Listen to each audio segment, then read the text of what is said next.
Several years ago, I was in a leadership cohort, and I remember them sharing a video by Marcus Buckingham, and he's talking. It's called Trombone Player Wanted, and it's talking about the idea of strengths versus weaknesses, and how most of us decide to take our weaknesses and work on perfecting them. Or you think about somebody like Michael Jordan who says, well, I had this particular skill. I found there was this deficit in my skill set, and I worked so hard to make that deficit to make my weakness my strength.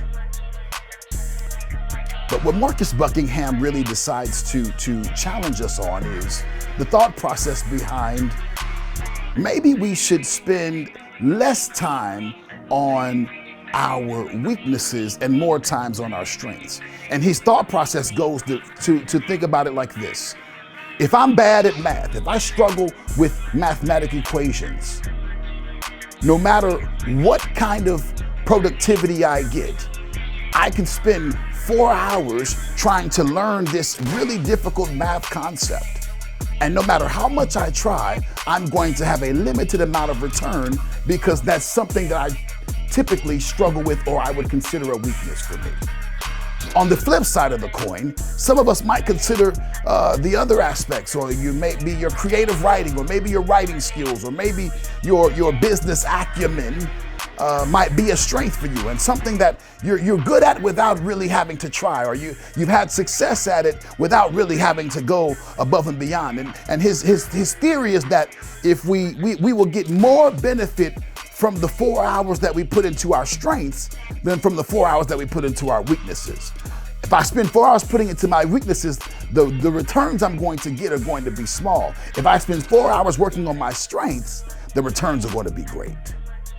What that allows us to do is strengthen each other around us and find each others who are strong where maybe we are weak. And so you find teammates around you who have the strengths of areas where you do not. And so it allows you to be great where you are, but it also allows others to be great where they are and empowers them. So we encourage you to work on your strengths. So my question to you today is, what strengths are you perfecting today?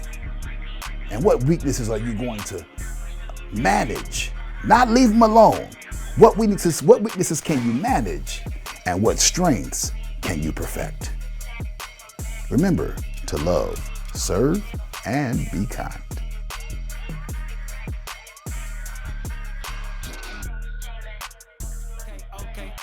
Okay, this right here.